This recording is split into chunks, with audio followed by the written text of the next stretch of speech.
Week 11 is in the books and it's on to week 12. Remember, week 12 starts on Thanksgiving and has now taken over Black Friday as well, as we have a game Friday. I'm going to give you all the info so you are in the know for your week 12 and beyond. I am Bombo. But first, go ahead and smash that like and subscribe button. The crew here on Fantasy Island appreciates all the feedback and support. Without any further ado, let's go. We're going to start off with Joe Burrow, done for the year. I know we went into it a little bit on some segments last week, but it is official. Burrow is done for the year. His backup, you know what? I'm prepared, and I still don't have his backup's name, so I'm not even going to look it up. All I know is he did not look good. Jamar Chase did catch a garbage time touchdown with like 10 seconds remaining from the backup quarterback for Cincinnati in their last game. He did not look too enthused with his new situation.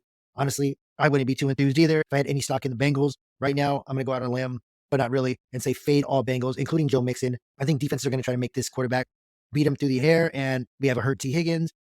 Jamar Chase probably isn't going to be giving 110% because this isn't his quarterback. We have yet to see if Jamar Chase is truly quarterback proof. I think teams are just going to stack the box and take advantage of that Bengals poor run blocking, and we're going to just see the Bengals fade away. I mean, it's as simple as I can put it. I don't think the Bengals are making the playoffs. I think they're going to take a mulligan this year, and everyone that's fantasy relevant on the Bengals is going to be hurting between now and the end of the year.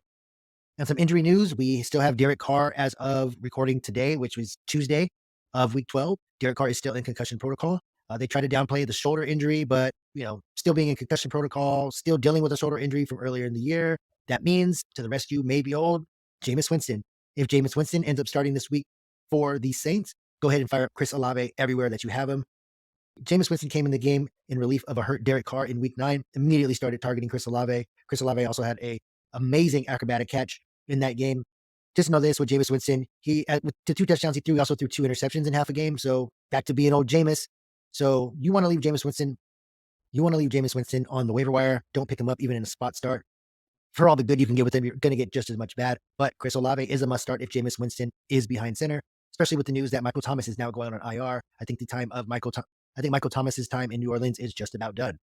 On some more injury news, the Los Angeles Rams. On the bright side, Kyron Williams is back, 100% back, because the Rams just released Daryl Henderson, flat out waived him, no recall. He's off the team. Thank you for your services. But he came in, he did his thing, but it looks like Kyron Williams is back. And also, the downside, Cooper Kupp seems to be injured. He has another injured ankle, not a high ankle sprain.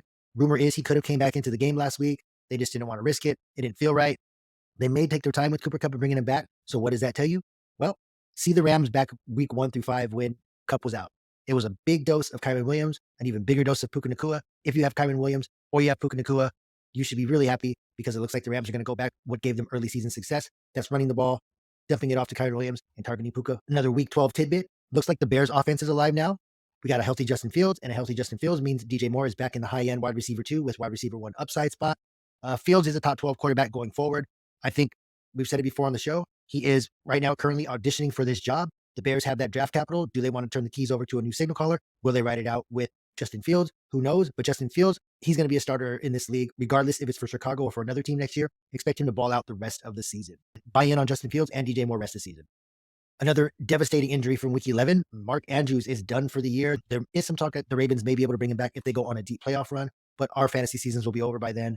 So next man up is Isaiah Likely. When you go into the waiver wire, when trying to spend your fab or anything like that, just keep in mind, Isaiah Likely also got a start in week 1 when Andrews missed that game, and he did nothing with it. He also did nothing when Andrews left the game in week 11.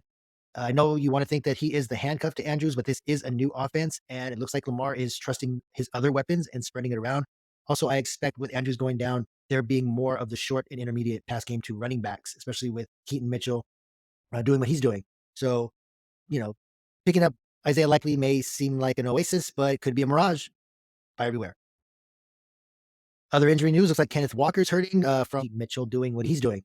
So, picking up Isaiah Likely may seem like an oasis, but it could be a mirage by everywhere. Other injury news, looks like Kenneth Walker's hurting from the talks up in Seattle and what Pete Carroll is saying. We don't know the extent of the injury. He just said it didn't look good. Fire up Zach Charbonnet. We told you on the show weeks ago, almost months ago, you should already have Zach Charbonnet. I'm not going to put him on any waiver wire or must pickups because he should have already been owned. He should have already been owned by you, and now you can fire up. Rest of season, as long as Kenneth Walker out, he's an RB1 based on the volume that he'll get. He does face some pretty tough defenses, including San Francisco twice. So try to reel in your expectations, but you got yourself for RB1 just by being patient. We told you. We got a new offensive coordinator in Pittsburgh. Old guy's out. That means it's a wait-and-see approach with this offense. But the one thing that we do know is Jalen Warren is their RB1 going forward. In PPR settings, he's top 20. I know that Najee Harris is probably the better talent, But on this team and for what they're doing and for what they need with their lack of quarterback production, it looks like Jalen Warren's going to be getting the dump offs, and he's going to be getting Warren is going to be getting the plays that are designed to utilize him in space. So Jalen Warren is your RB1 going forward. Everybody else sits on your bench until they have some good spot starts. There is no must-start player for the Pittsburgh Steelers. Speaking of injuries, pay attention to the Dolphins' backfield and the injury reports. Speaking of injuries, pay attention to the Dolphins' backfield and the injury reports coming out all week. As of today, I know that Salvon Ahmed is officially on IR, and Devon Achane is limited in practice, not doing too much running, which leaves Mostert and Jeff Wilson Jr. as the only healthy running backs in Miami. You still want every part of this offense for fantasy purposes. So if Jeff Wilson Jr. is available on your waiver wire, go ahead and pick him up. And Mostert owners, guess what? It's not time for him to turn into a pumpkin just yet. Keep on riding with Mostert for the rest of the year. He's RB1, top 12, no doubt about it. And for those who are streaming tight ends, or you're trying to look for somebody to replace Andrews, or you've just been streaming tight ends all year, I know that, like we say, on the waiver wire, things start really dwindling down around this time of year. But here's just a couple of names that you could put on your radar, put on your watch list, and they have touchdown upside or at least PPR upside in a pinch. And that is Tommy Tremble from the Carolina Panthers, who is secretly the touchdown leader for Carolina right now. Yes, that includes Adam Thielen. Carolina does not take too many trips to the end zone, but when they do, they're looking for Tommy Tremble. He's been there a couple years, and looks like they're finally getting him involved in that offense. Do your research on Tommy Tremble. He's no slug. And for the Cincinnati Bengals, looks like Tanner Hudson has supplanted every other tight end that they have on that team. And he has 17 targets over the last 3 games for Cincy, which may go hand in hand with T. Higgins not being there and Jamar Chase getting quadruple team. But these guys are now deep league streamers. And Tanner Hudson, if he starts seeing the uptick in activity that he's been seeing, he has the potential to be a vital part of this offense, especially with a new quarterback that is going to be looking for a safety blanket. That safety blanket could be Tanner Hudson. So just keep an eye on these guys. And if you're in a pinch, I think you could pick one of them up for a safe floor if need be. Just don't expect them to go out there and put up Travis Kelce numbers. That is your week 12 injuries picks up. That is your week 12 injuries, pickups, and overall fantasy news. We like to keep you in the know. We like to make sure that you have everything that you need to win your league, or at the very least, win your week. I'm Bombo on behalf of Sweet Tea and Mr. R.W. King here at the Fantasy Island. We'll see you next time.